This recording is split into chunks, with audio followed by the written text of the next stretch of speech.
All right, and TT's back as well. Okay, so I got my stream being shared. So I want to welcome everybody. Thanks for attending. This is a Sunday edition of Flashpoint Education. So really like what we aim to do here is to just familiarize you guys a little bit better with the Flashpoint indicator, or just continue to for those of you who have been using it for a little bit. Like to get to questions, regarding the indicator itself. And then if there's any other time for anything else within this hour, we certainly can get to that as well. But primarily we're looking at Flashpoint stuff only, at least until we get through everything that we want to discuss. I was talking to Delta before we started this about potentially also transitioning this period of time into part orientation for new people as our community is growing and anticipated to grow even more rapidly, but we're still discussing that as well. So more to be revealed as, again, the community is growing and things are transitioning. Appreciate all you guys for being here. This is recorded, so if you want to go back and watch it, it'll be on the YouTube after we get done here. So I guess I want to start out by one, making sure you guys all have the indicator, and then seeing if there's any initial questions on settings specifically before we actually go looking into the chart.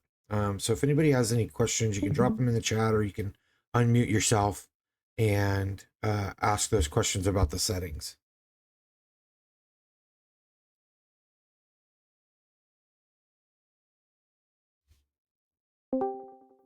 You sharing your screen? Okay, yeah, you are.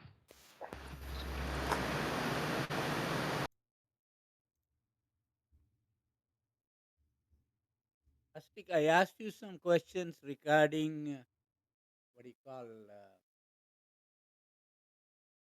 timing or whatever it is in direct message. Yeah, you asked me some questions the other day about it. Let me go find that DM and I can answer those really quickly while we're in here. That the red and green appears and stays there forever, crowding the screen. That's one of them. That is as if you are starting a trade. Yeah, so that would tell me Siva, that your time settings are probably incorrect. I checked it. Everything exactly like yours. Everything exactly like me. Yeah. Okay. Also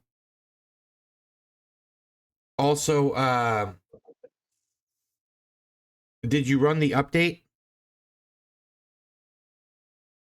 I couldn't. Mine is not giving me the update ones, but Okay. I went and changed everything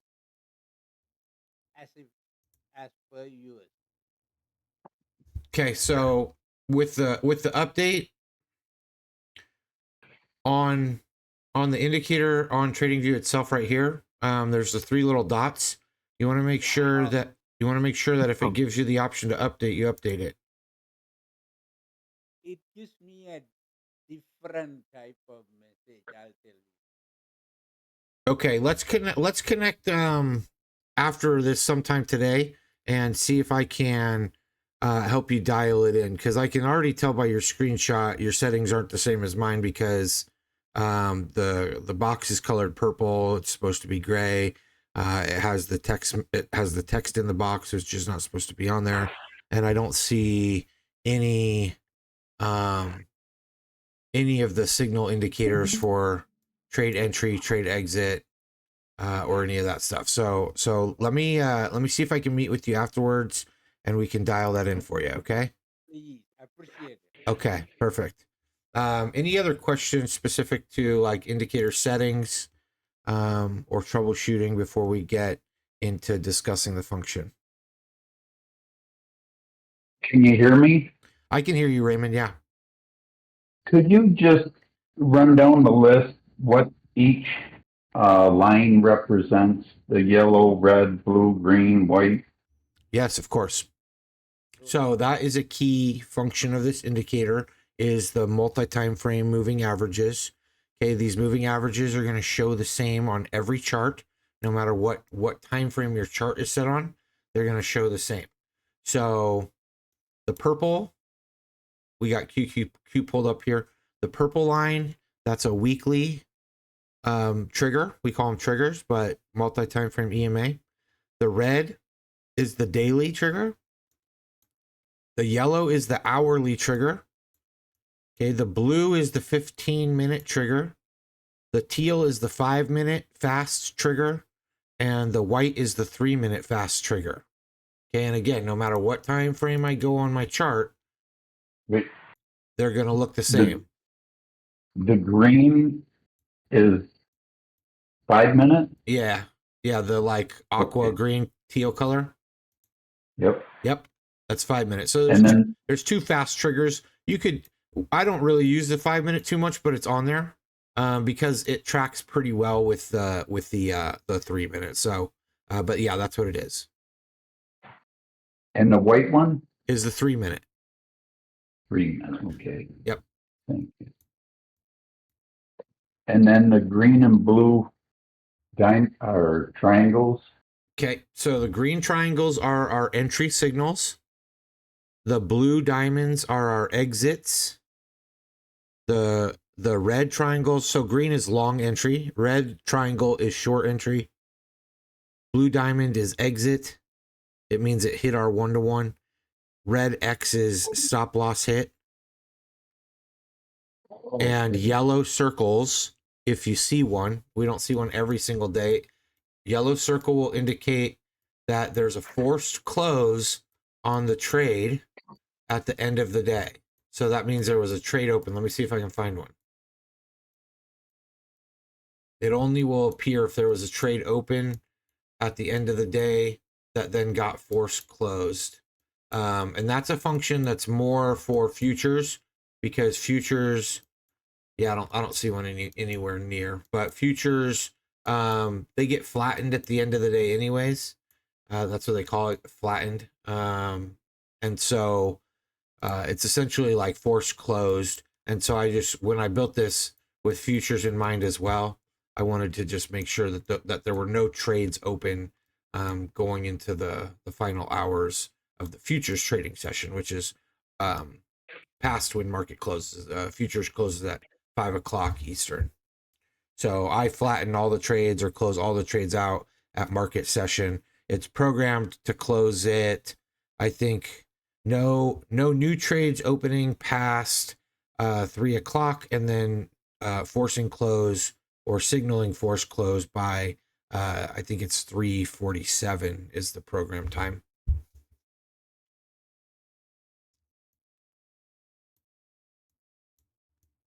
All right, so I'll get into the indicator itself now. Again, it's very important.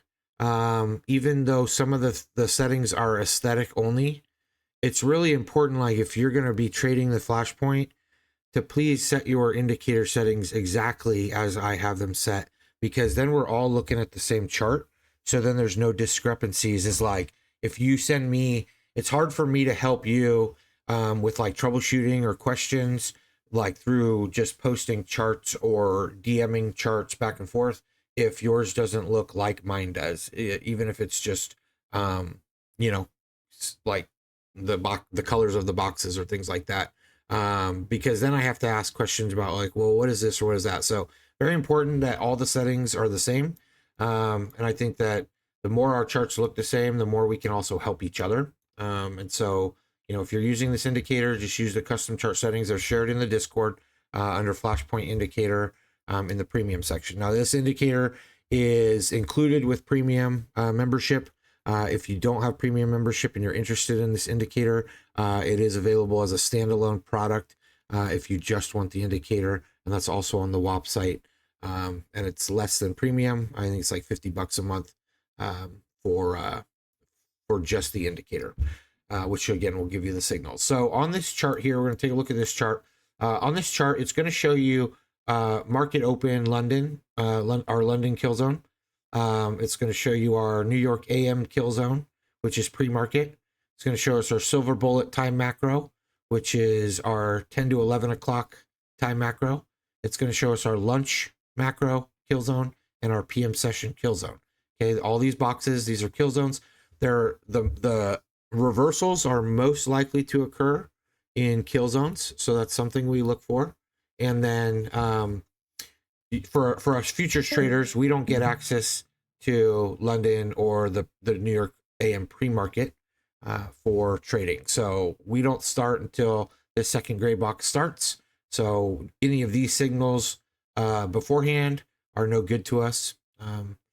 And so sometimes like this one here where we got a blue diamond, which was a short that would have been taken in the pre-market kill zone or the New York AM kill zone, that diamond was no good to us. So our first signal doesn't come until the 10 o'clock candle on the 3-minute time frame.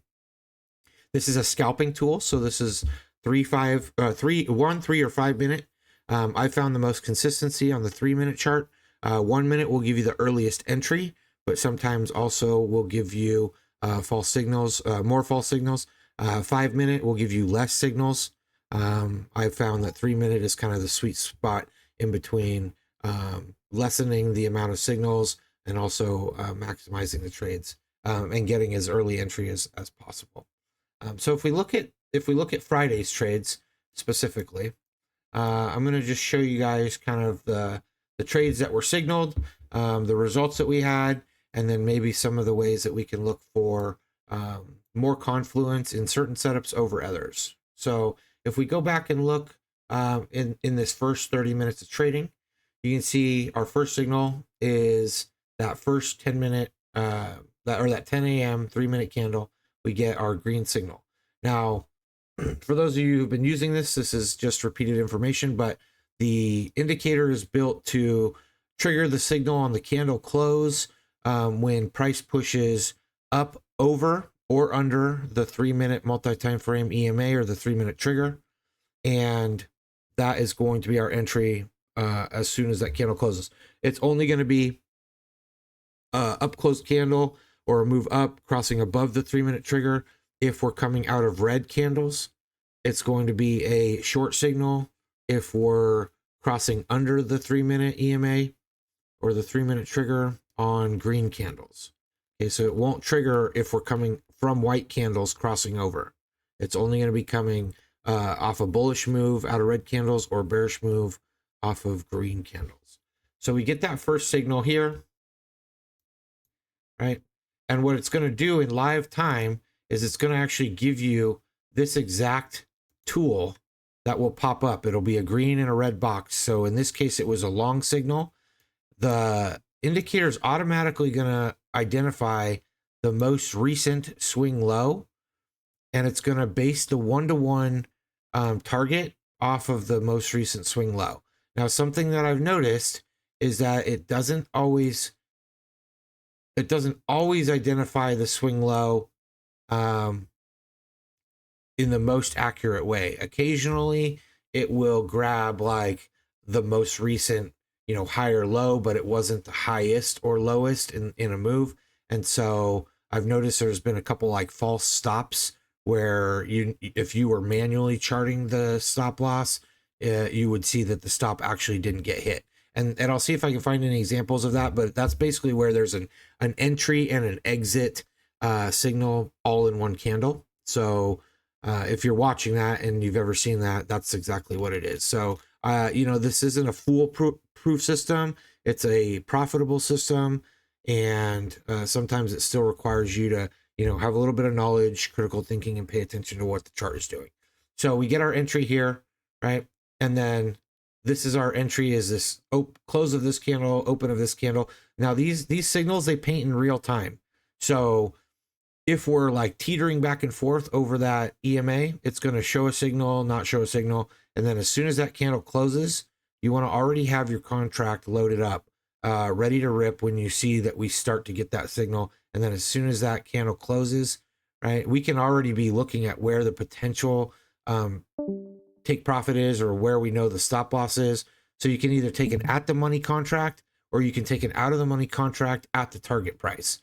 So when this is starting to show us a green signal, what I'm watching for is this low, and I'm already measuring this out or just anticipating, okay, you know, if this is a $2 drop to the stop, then it's going to be a $2, you know, pop to the take profit.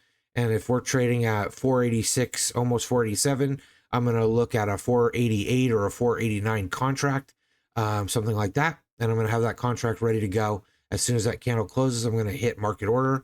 I'm going to take the contract and then I'm going to let it go, right? The rules are the rules. You let it go to the stop or you let it go to the take profit. You don't need to sit there and second guess yourself. Like I said, we've posted plenty of information on the win rate, and we're at least 65%, sometimes higher, but at least 65% win rate at a 1-to-1. So it's definitely profitable. And so when we drag that over, you can see this move here. Even though we get some white candles, we're not the indicator is programmed to not take a trade if we're already in a trade. So this move up gives us green candles, right? We could take our exit. You don't have to wait for our exit signal, because you see in this first move up, we get pretty close to take profit. And with that rip, the delta is going to kick in and make those contracts go in the money really quickly and then profit. And so I encourage traders, once you're at 20%, don't let the trade go green or red. And so, you know, if this move up was 20%, then it's sometimes worth taking the profit, at least in the beginning, to start to really like lock in some profits until you have some maybe wiggle room if you're a smaller portfolio trader. Now, if you're taking multiple lots too, like 5 contracts, which is often what I'll post is 5 contracts on a QQQ, you might trim, you know, three or 4 on that first move up, and then let the other one run and see where it goes. So different ways you can play this, but either way, that trade ends up going up, and right here it hits its profit target, and you see it's hard to tell sometimes where the signal is, but we get a blue diamond right there. And so there's our exit signal in that one. And that's just using the indicator.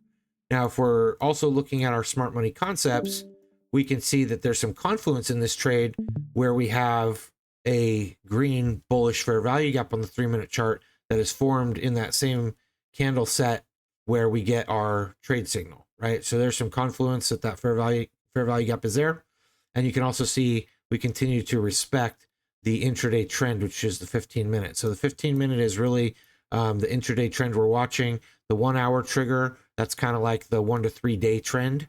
But the intraday is really what we want to see respected. If we start falling below the blue 15-minute trigger, the trend is shifting throughout the day. As long as we're respecting that, we're going to continue to go up in this case, down if we're below.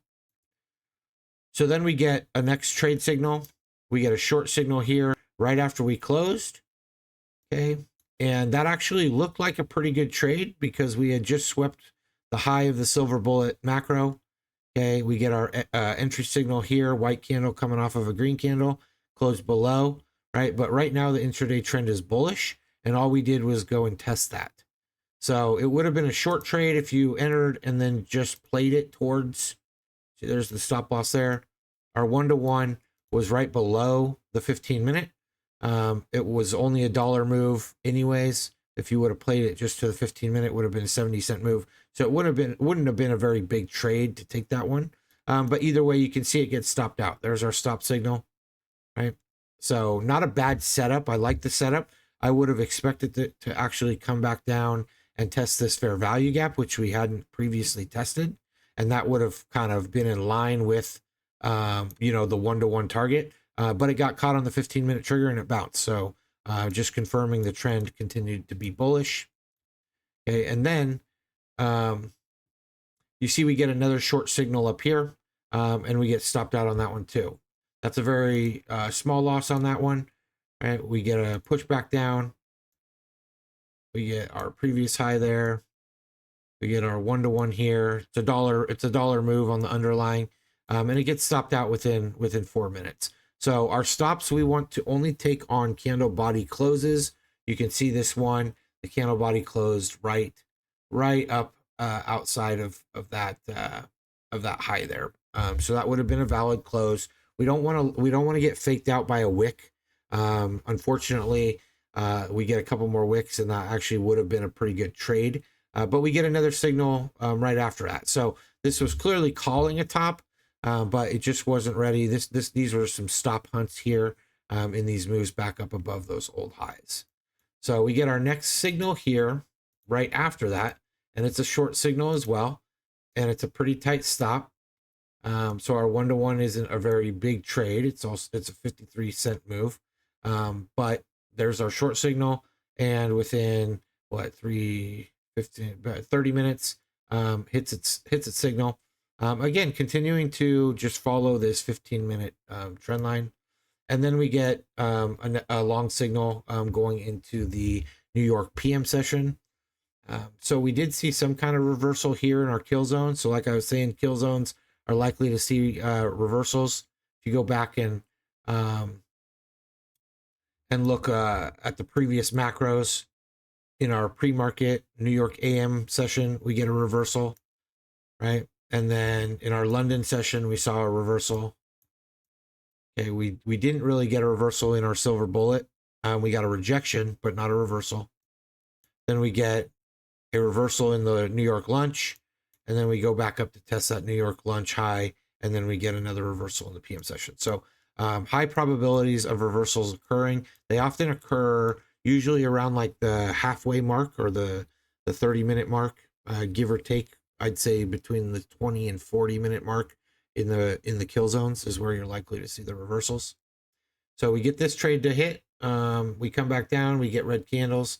Again, if you're running multiple lots, you can trim the first ones off at that 1-to-1 and then let some runners go.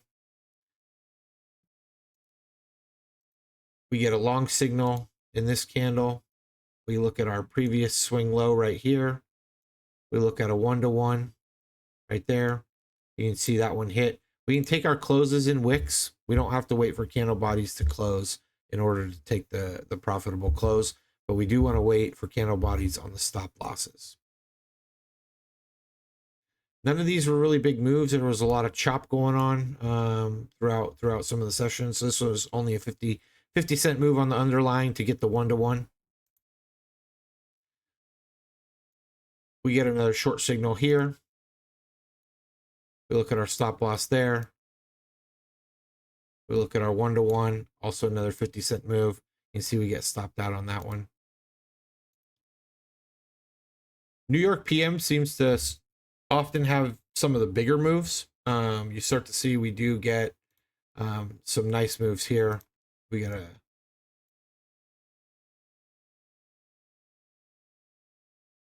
we get a 1-to-1 that's more of a 80-cent move there. You can see that one hits within basically within the same candle that we entered in. We end up hitting our take profit.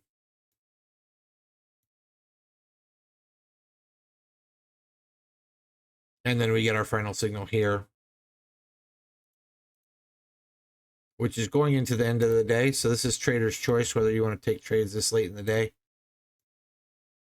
But there we get our 1-to-1, and you can see we get stopped out in this candle body close here. So if we take a look at all the trades, I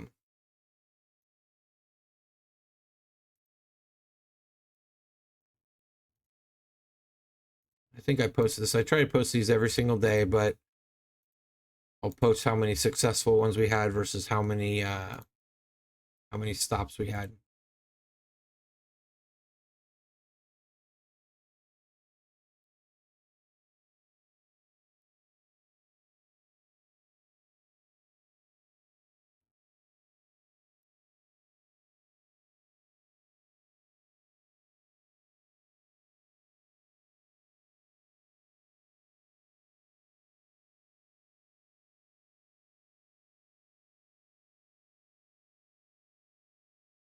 So in this one, we had four successful trades, 4 unsuccessful trades if you took every single trade. But if you also look at the profitability, so 50% if you took every single trade, but profitability here, we had higher higher profitable trades. So this one was close to $1. This one was close to $2, where our losing trades were all under $1 on the underlying. So profitability, I'd have to run the number specifically, but it'd probably be like 1.5 or 1.7 or something like that. Even though this specific day was only 50-50 on the actual success rate of the trade. If you're winning more than losing on those trades, or the trades that won were bigger, going to end up being more profitable on that specific day. So any questions so far as to this? I'm going to go a little bit into how to identify what is a better trade setup to a not as good trade setup using the flashpoint indicator, and then also talk a little bit about the levels that the indicator paints for us also. I want to make space though to make sure that anybody has questions, they can ask those now. The target price on trades, the green top, right? Yeah, so if you're short, I'll show you over here. So on TradingView, on the left-hand side, you should have all your tools. The green is going to be your target. So if it's a short trade, the green's going to be on the bottom side, and the red's going to be on the top side, which means that the stop will be above you. If it's a long trade, the green will be on the top, the red will be on the bottom. Right, so the red is always going to be where your stop loss is. The green's always going to be where your take profit is. And then if you're manually charting the long or short tool, over here in the forecast tool, there's long position, short position, and that just creates the box that our indicator creates in live time. But the indicator will only show you an open trade in live time. It does not do any look back. It's not supposed to keep any trades on the chart. My indicator permanently put red and green there. Yeah, we'll get that figured out for you, Siva. I don't know what's going on there. Thanks. Yeah.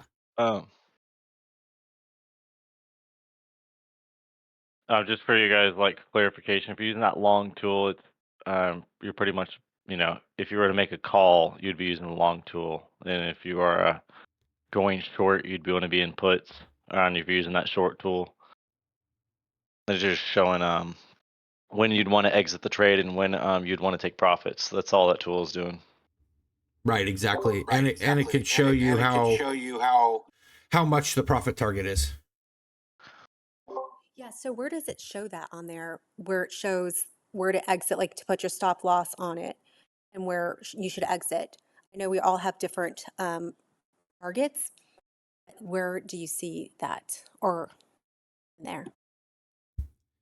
Are you asking if like the indicator itself will show you when to take profit?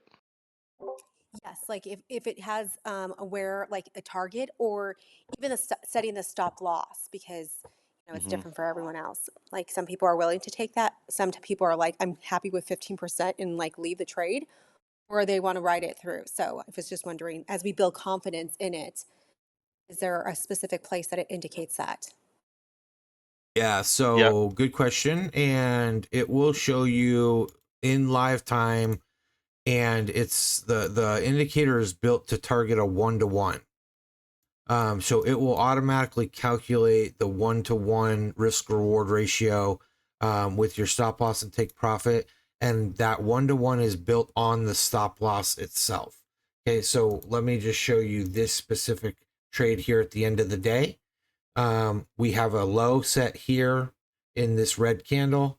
Okay, we get our first trade entry signal here. The indicator is going to have this painted in live time. When this candle closes, this is what you'll see. You'll see this box right here, perfectly set to a 1-to-1 with the green on top, because it was a long entry. It'll be green on top, red on bottom, right? And it will extend out with the candles, showing that right here, and it's not going to have a level printed on there. It's just going to be this green box, but you'll be able to see this is the setup right here. And as we push up, it's up to you to determine, do you want to take this close on this wick, right? That gave you maybe 10% on that options contract. or do you want to let it go to its, its final take profit, which is a 1-to-1, or do you if it pushed through that, do you want to let it go? That's up to you, but it's going to automatically show you this 1-to-1 risk reward ratio on every single trade. So again, I built this as a scalping tool to try to just be able to get in and out of positions quickly, and to target kind of a bread and butter setup, or we call it a low hanging fruit trade in the ICT community, to just try to again, bang out these little trades. And it's more high frequency. We're taking more trades in a day, but we're getting these kind of quick closes for profits. Does that answer your question? Yes, that totally answered my question. Thank you so much. I love that visual because it really can help you track it during the time rather than like looking to the side and all these other places. So no, that's perfect. Thank Right. you. Yeah, absolutely. And I tell all my traders to lock, well, not always lock in profits, but if you go 20% up, never let the trade go green, even if, or red, even if the trade's still open. Risk management, like proper risk management, when you're up like that, if you're not going to take the 20% close or the 25% close or whatever, like trail your stops to break even, or trail your stops up. Like if you got a runner going and it's at 50%, like don't let that go all the way back to zero. Take, if it starts to come back down, close it at 30%, close it at 25%, right? There's no, we historically have had traders in these rooms that were up massively and ended up going down on positions, and it's just really sad to see. So I always say, if you're up 20% or more, don't let that trade go red. Even if like the setup's still open, we're not trading hopium, we're not trading on wishful thinking. We don't want to let any trades go red. Sometimes trades go red out of the gate, and that's okay. We'll let that go to its stop loss, or we'll see if it corrects and goes back up, because that's how the trade's built. But if we're in profit, we don't let those go negative. That makes absolutely no sense. Now, if you're very skilled, you can sometimes watch, for liquidity sweeps or things like that. And if you see structure that is, and you're a little bit red and you're seeing certain structure set up, like that's okay. But that's only for people who are at that skill level to understand that this indicator is built for all skill levels. It's built for, a little bit for like, newer traders, or traders that just, want the visuals and the easy to follow kind of indicator without all of like the really complicated and intense concepts. I still always encourage people to learn the more complicated structure, time, and price aspects of trading. But this indicator takes a lot of the guesswork out. You just let the trade go exactly how it prints, and we've found incredible success rates with it. I've passed 3 funded evaluation counts using this indicator over 2 weeks, so we know it works. We've back tested the data. So even we might have one losing day, and then the very next day we have a massive winning day. So it's not, like I said, it's not going to be 100% perfect. It's got about a 65% win rate overall, sometimes better than that. But also, even with the 65% win rate, long term on the historical data, the P&L percent is always higher than 1-to-1, if that makes sense. So on the winning trades versus the losing trades, we're winning more than we're losing, and we're successful on more trades than we're not successful. So that increases the profitability. You can even have a 50-50 strategy that on the wins you're at a 1.5. That means you're winning 150% compared to losing 100%. So you're still 50% up on those trades. So it doesn't have to have a incredibly high success rate. You just want that P&L to be on the positive side. On the point of picking the stop loss amount on a long trade, I have to put the bottom of the red one, right? Yes, on a long trade, yes, the stop will be at the bottom of the red. Thank you. Now, important to note that, and I've talked about this before, but this works the best with SPY, QQQ, IWM, or any indexes. It does work with other assets, but other assets tend to have larger moves, and so it doesn't have as high a success rate with other assets. Again, it's a scalping tool. Okay, one of my questions was, so there is actually, Krish also asked about alerts. So you said that it will, once you're in a trade, it won't alert you for another one. But what if you have multiple trades going on? So say I decide to do SPY, but then I'm also in NVIDIA. So does it set alerts like you can hear it, or you should be watching the trade that you're in, just so I know? Because say I don't want to use QQQ, I just want to use NVIDIA and Apple, sometimes those, or a slower one. Will it alert me, or should I be, like, I typically, when I'm in trade, I just watch it because I'm very nervous and anxious. But also, I don't know if it gives you a ding or something like that, or you just need to follow the chart. So when you see the green triangle come or the red one come, and you know when to enter and exit. Yeah, another good question. So you can set the indicator itself is not set to alert. That is a setting specifically in TradingView. So I can show you guys how to do that really quickly if you want. There is a little clock on the right side of your TradingView panel, and that is for you to set alerts. You can set all kinds of alerts in that. I will set one for you guys so you can see it. So I'll open up alerts here, and I'm going to hit the plus button to create an alert, or it says down here, create alert. All right, so now I have it pulled up, and I'm going to have my symbol set here at QQQ extended trading hours. I'm going to have my condition when price crosses above or below, and I'm going to set the value where it says value. I'm going to set that to the FLASHPOINT indicator, and the 3 EMA. So there's no way to alert only based on the signal, I don't think. Hold on a minute.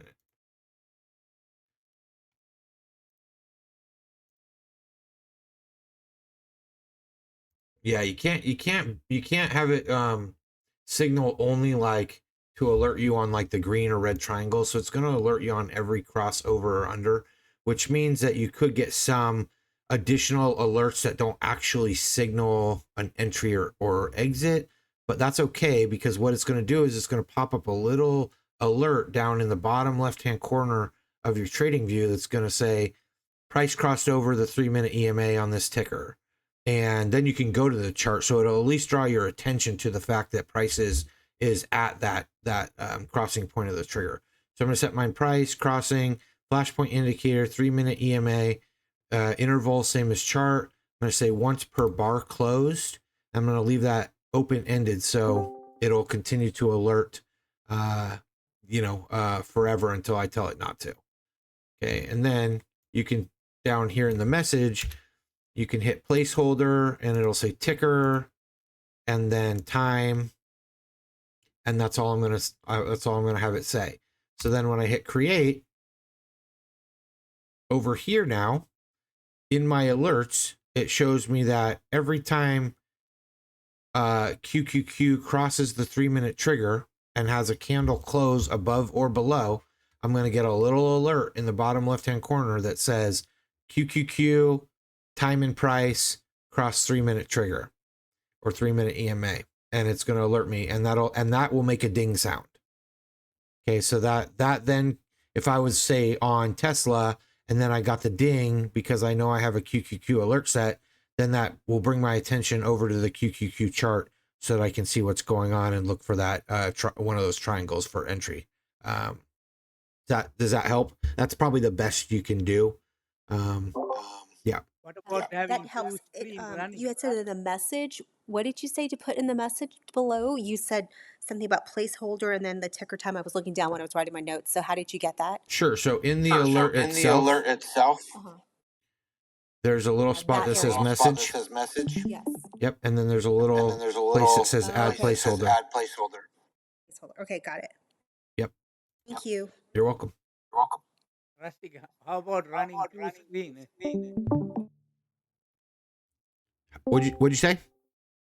What about running two screens, one for NVIDIA and one for Tesla? Sure. Yeah. I mean, like two actual monitors, or running them side by side. Monitors or split screen or however, or two Yeah. monitors, one iPad, one computer. How are you gonna see Discord? The- Better make it 3 screens, Siva. hey, hey, Rustic, I actually have a good question. Yeah. Can you show us how you would create a higher confluence setup? So use like can you hop over to ES maybe, and then show us like a trade idea that you would use that has like a high probability, maybe using like fair value gaps and order blocks, or use that bull bear pivot that you were talking about with the or maybe use the true day open or the 8:30 data, the 9:30 data, like using with the indicator. Just show us how like we can use the indicator and combine it with other you know other concepts to provide us with those high probability trade ups setups. Yeah, absolutely. So, real quick, just to double back to Siva's comment or question. Yes, Siva, more screens, the merrier. You can see more things going on, but also just keep in mind that multitasking is not an actual real thing. Your attention can only be on one thing at one time.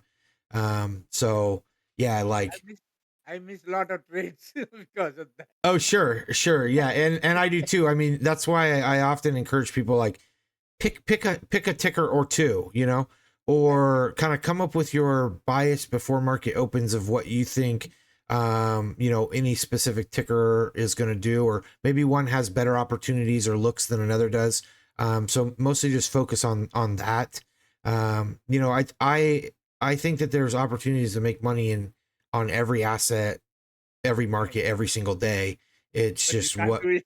it's just what's your comfortability with, volatility. Like, are you scared of a thing like MicroStrategy, which moves massively, or Meta, or you want to play the safe bet like Nvidia that doesn't move as rapidly? So that's kind of the main thing, is like, just, find one ticker that, like, I like QQQ as far as 0 days go. I know that Delta likes SPY, Mar likes SPY. So, find that one that you're really, really comfortable with and get really good at just analyzing its price movement. Yeah, tickers I like to stay away from with those massive drawdowns, or like, I know we have a whole fan club of Tesla, but I stay away from Tesla, Netflix, Costco. They always have some big moves. All right, so now to Delta's question for some confluence in setups. So let's take a look at trying to determine like a good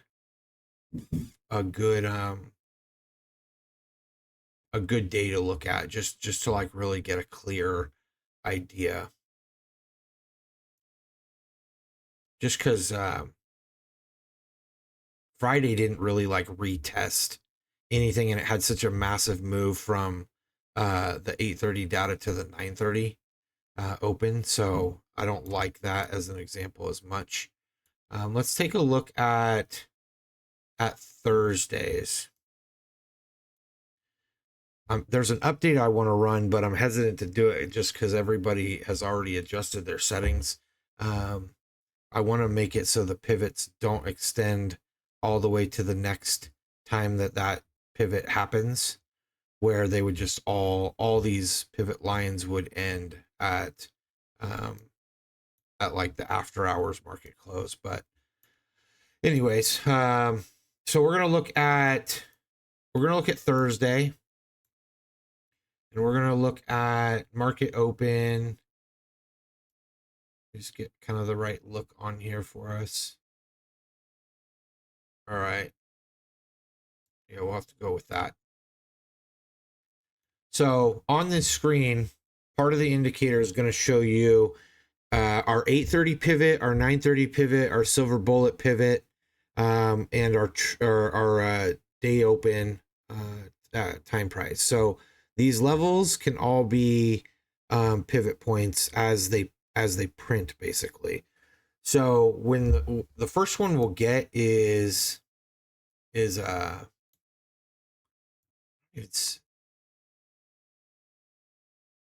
daily open. Where's that one end?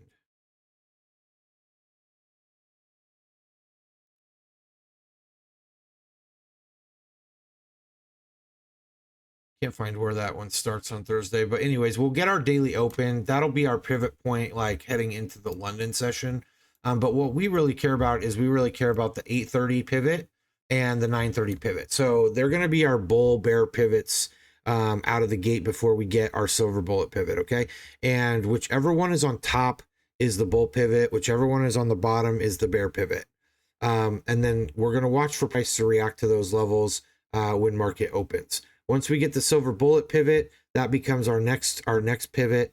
Anywhere in between the ranges can be a chop zone. So we'll take a look at this and then take a look at confluence in this trade here.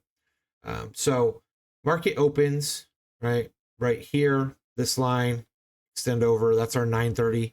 Our 8:30 pivot is right above that. Okay, and so below the 9:30 pivot, we can be bearish. And then below the triggers, we can be more bearish. Above the 8:30 pivot, we can be bullish. And what we're looking for is for moves to deliver on liquidity. Okay, so we see market opens, right? We're opening down. We are below the 9:30 opening price. Okay, and so we get a move down. We find a bounce. Okay, but we never get above the 8:30 pivot. We just run a test on the 8:30 pivot. So again, in between the 9:30 and 8:30 in this specific example can be like a similar to a drunken sailor range or a chop zone. Okay, and then we fall back down through that pretty aggressively. Now let's go take a look. We'll zoom in on this and see why this is our A+ setup on a trade.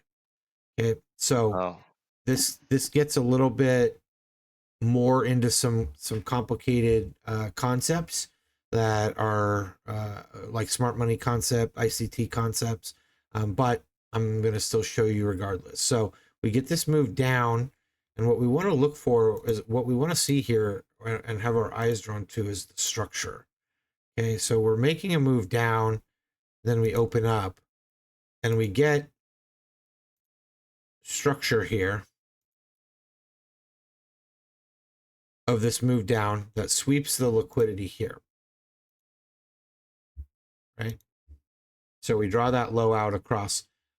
Now what we want to notice is that we had a liquidity pool at this London open low, and we ran that out with the first move. Okay, so that first move down, that's the delivering on liquidity. Okay, that is clearing out that sell side liquidity. You also see we have a swing low over here. Okay, so we make that move back up and we test that 8:30 pivot. This move back down here, all this was a stop hunt, right? This clears out the stop losses because what the market actually wants to do, what big money wants to do here is it wants to run it up. But this they want to clear out the retail stops right here because retail thought, oh, we've come down, we filled the gap, right? We filled the gap in this move. Now we're going to go up. So retail hops in this position and they have their stop losses here. Okay. And then this move runs back down just to clear those stops out, clear any stops that were here, or short orders that were here. And then it runs it up, right? So this is kind of our smart money setup right there. And it'll often look like this on a long move where you get that move down below the previous low. And then we get a move above that previous high. And this is in a bullish setup, but we run the stops and then we blow through, right? That's what happens here, right? We ran the stops. Now we're blowing through. Here's our breaker block. Okay. And then we get that explosive move. So what we want to be watching for in long setups is for that internal liquidity to get swept, right? In this one, it gets swept with an aggressive candle down, right? And then this red candle is actually a bullish candle. If you look up in the corner, you can see all the green numbers in the upper left-hand corner. That's a bullish candle, but even though it's coded as red. So then we get our entry signal here, right? And then we get a very nice move on this one. Let me get our long tool here. So nearly a $2 move on that one before it hits its target. And then we get some continuation to the upside.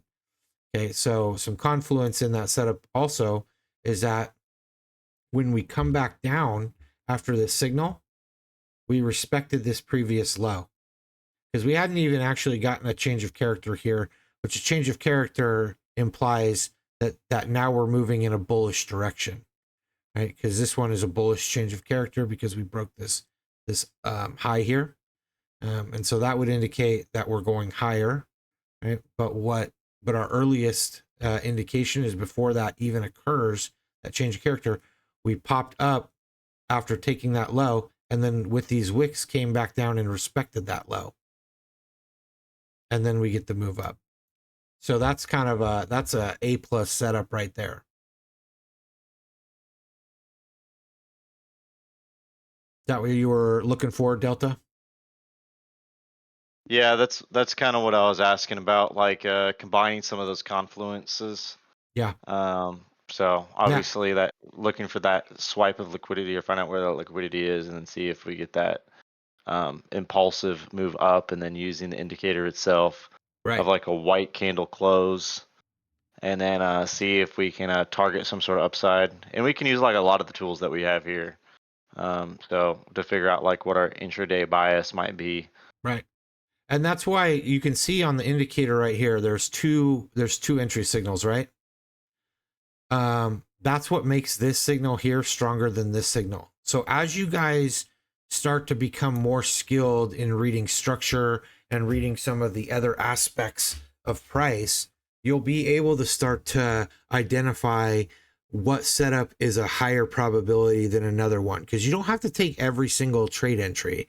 It's still going to be successful if you do take every single trade entry, but if you can start to learn to filter out the ones that, because it's too complicated for me to program the indicator to do this.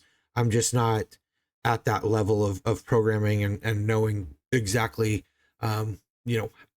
what conditions need to be met in order for us to automatically filter that out with the indicator.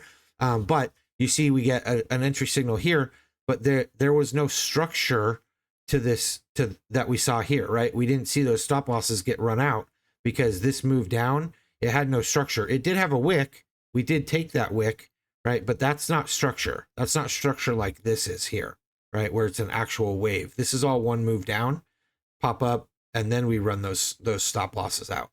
Okay, so that's what we're looking for, is those structural things to form for our confluence. So we could have avoided this long entry and this stop loss, and then taken this one because it was a better looking setup.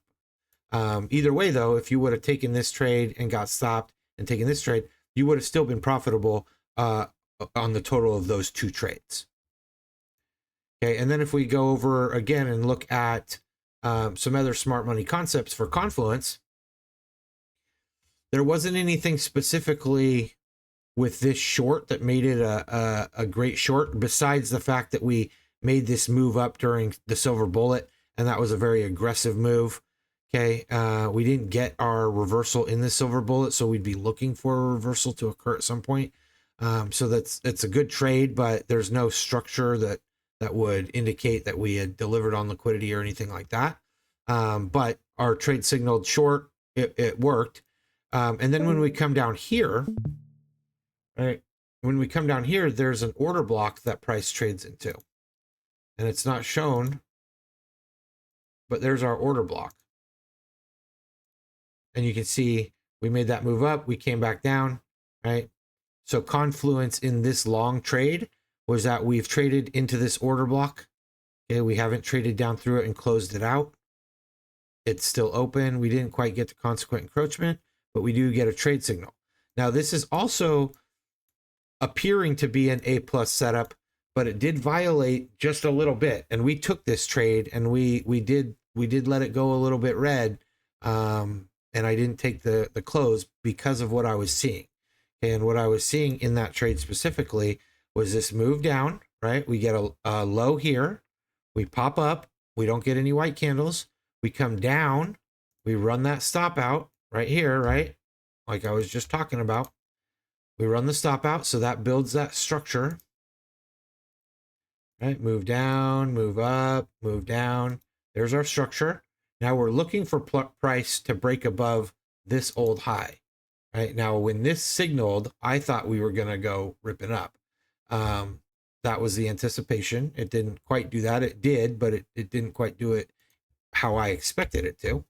But where I started to get a little bit nervous was when I extend this line across and we came back down and closed a candle below that. That's not ideally what you want to see, but we still respected this low down here, and that was where your stop loss would have been. So if we're going to use our long tool, there's our entry, there's our stop loss, there's our 1-to-1. And I exited the trade because of how long this took for this move to go. I took the exit. Now, if you let it go, it did hit its profit target, right? But theta will start to decay you on 0 days as we're outside of the New York lunch and we're inside the PM session, right? Theta is doing its work. So I took the exit on this move up here. Okay, and that was $1.57 to total take profit. So didn't quite get the full move, but again, still was a profitable trade. And again, that's that kind of like A+ setup. And then you see we end up breaking that high. That gives us our change of character right there, right? And then we come back down. There's an order block here, a fair value gap that actually held as well. So the more you understand fair value gaps and order blocks, the better you're going to be. We use some smart money concepts indicator as well. I use Lux Algo. I know Delta uses a different one, but there was a fair value gap here, and that held. You can see we took all the liquidity in it basically, and the candle bodies closed right at the low boundary of that bullish fair value gap, and then we found our bounce off of that. So there's our confluence, is this A+ structure that we see, right? We get our trade signal, we get our move up, we have a fair value gap that holds, right? And as we move off that fair value gap, we end up getting our trade signal close there. So if you want to use multiple like confluences, like fair value gap, for example, is that something that appears, or is that something you are charting throughout, like as it plays in, so you have like a reference point? And also, you said you use 0 day ones, because if like I see that, during the lunch hour between before we hit the afternoon, I mean, I've watched the stock market, it's very slow volume, everything's going on. So do you typically use 0 days, or do you get a couple days out for that? What's your strategy? Yeah, so I use 0 day.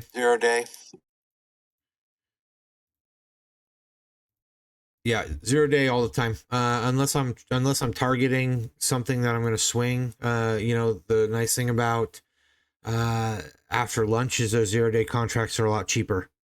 So all the trades based on Flashpoint are scalps anyway, so there's no intention of swinging them, and so I have no problem taking them as 0 days. Further on in the day, cheaper. I'll still usually take like 5 contracts at a time. Rarely will I take 10, but most of the time it's 5. Yeah, I mean, it doesn't really matter to me. I don't pay attention to volume. I'm just looking to scalp the move and get my exit, take the profit, and walk away, look for the next setup.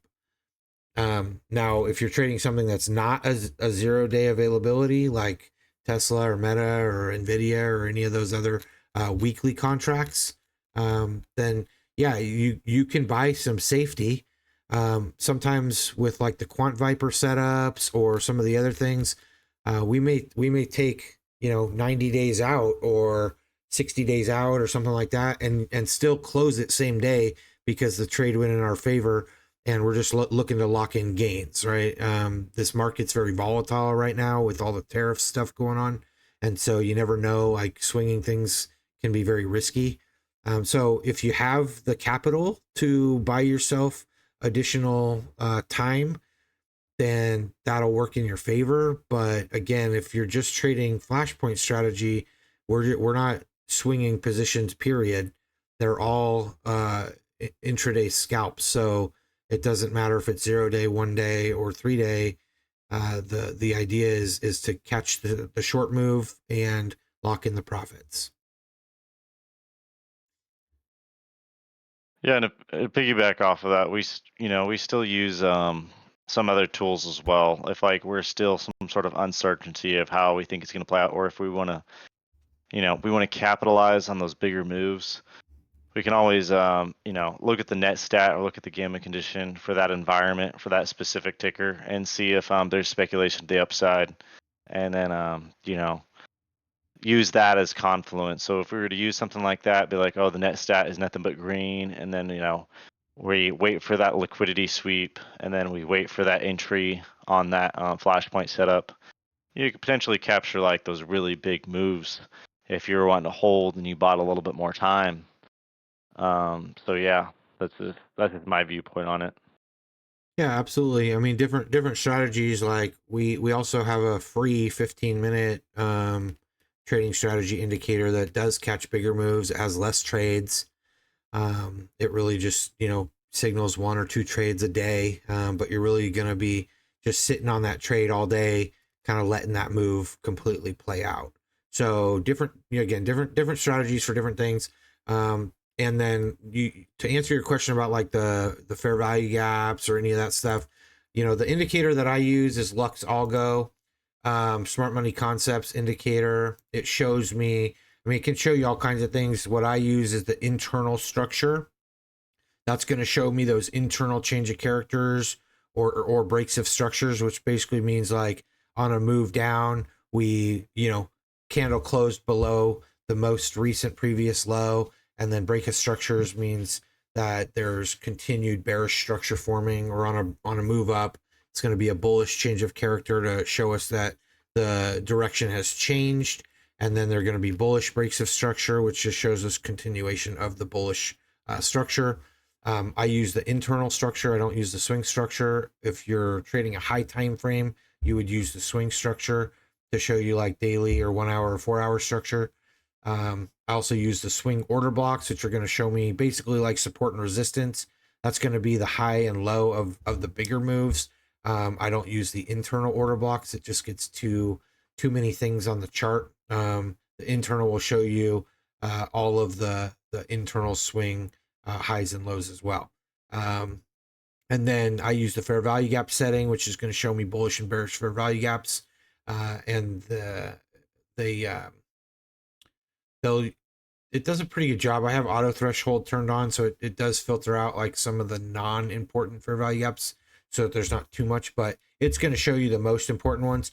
And the key with that is, though, most of these fair value gap indicators will make the boxes disappear when price goes up into it or down into it, and so it'll disappear. So sometimes you got to go back and manually add that fair value gap back in to your chart. I just use a rectangle tool for that. It also can give you daily, weekly, monthly, high and low. Also show you premium discount zone range. So lots of different things that this indicator can do. This is free indicator by Lux Algo. So I used to have it built into the Flashpoint indicator, but it was just too big of a script. It was really laggy with getting it to load. So I took it out because it's a free one. So you guys could just use that. So it's very helpful. Also, Delta has a different Smart Money Concepts indicator he uses. I think he shares his settings maybe on the Discord somewhere as well. So if you're interested in that one, it basically does the same kind of stuff. It shows you, your fair value gaps and your order blocks and other types of blocks. So I use those for confluence as well as gamma edge data. like Delta was saying, net stack command on Gamma Edge, or just the Gamma Edge charts in general, that we post and update daily for all the major tickers that we trade. And can you tell me what exactly, I know that Elsa mentioned this before, but I forgot my notes. What are the white candles? Yeah, so the white candles are transition candles. So coming off of green candles or coming off of red candles, once price is crossing over or under. So let's just say we're coming off of, green candles. So our first white candle is gonna paint white when we're coming off of green, below the 3-minute trigger. And the indicator has smooth triggers. So it's important to know that sometimes it may not look like the candle actually closed below the 3-minute trigger, but the concept and logic on the indicator is programmed not based on smooth moving averages. We just smooth them because they look better on a chart. So just keep that in mind too. If you're ever seeing, you're like, that candle didn't close below, why is it white? It's because we can't see the actual raw EMA because our indicator smooths it. So coming off of green, first candle closed below the 3-minute trigger is going to paint white, and we're going to get transition candles. Now the candles aren't going to turn red until we get 3 candles that continue to close below the 3-minute trigger. If a candle closes back above, that resets the count on transitioning the candles from white to red or white to green. So in this case, you see we actually get 1, 2, 3, 4, 5 white candles, not 3, because this was a bearish candle. This was a bullish candle that moved back up through the 3-minute EMA. And then we get 3 candles closing below, and then we get our red candles. So, and then coming off of red candles, same thing, right? We get a candle close above the 3-minute EMA. We get 2 additional ones closing above the 3-minute EMA, and then we get our green candles. So the white candles are transitions. They're basically bringing our eye to the fact that the trend is shifting from, bullish to bearish or bearish to bullish.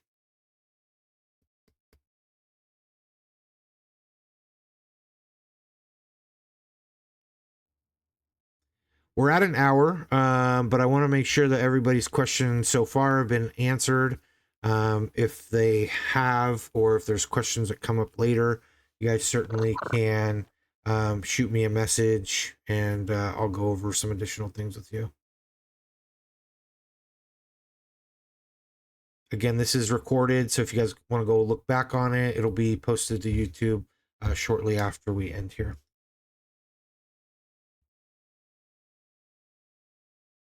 Plastic, make sure that I get the guidance on how to fix my chart.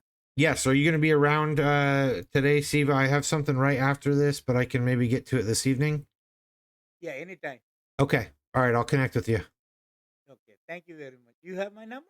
I don't. Not your phone number, but I have your Discord, right? Okay, yeah. Okay, or you can direct message me your number if you'd like. Yeah, so if you just post your phone number in the premium chat. Yeah. I don't mind. There's nothing to hide. All right. If there's no other questions, thank you guys for tuning in. We'll be back next Sunday going over more Flashpoint stuff. If you're trading Flashpoint or you're just wanting to kind of fine tune your skills, participate. I know some of you guys do, but participate in the Flashpoint homework in the discount zone under the data tracking and journals.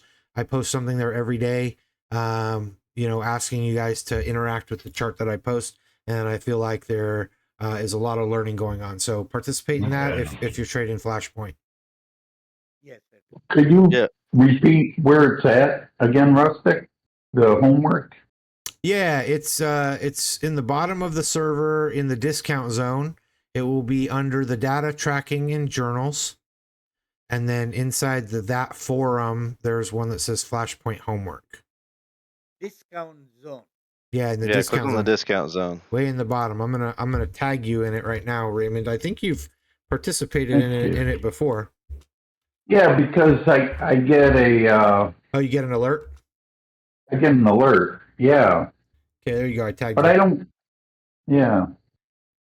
Sometimes you got to make sure, because we've been adding channels all the time. Sometimes you got to make sure that you actually have that channel like visible all the time, because sometimes channels will disappear if they're not active, or you don't have it on your channel list Yeah.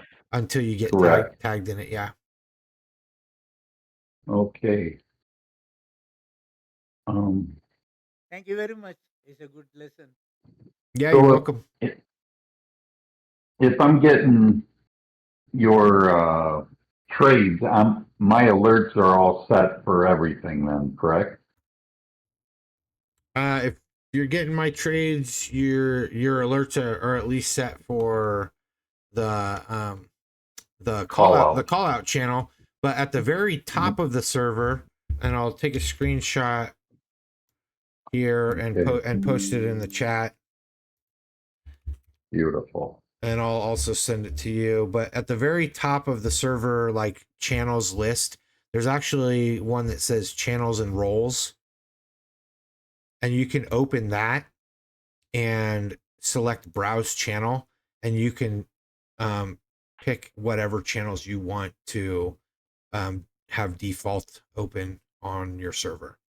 So if there's channels you don't want to see, you can deselect them. If there's channels you want to make sure you're seeing, then you can select those. All channels, right? Yeah. That's what we want. Okay. All right. Beautiful. Thank you so much. Yeah, you're I welcome. appreciate your play-by-play on your homework. That's most helpful. Yeah. I thank you both. Yep. All right. Awesome, guys. Well, again, thanks for coming, and we'll talk to you soon. Okay. Bye. Yep. Bye-bye.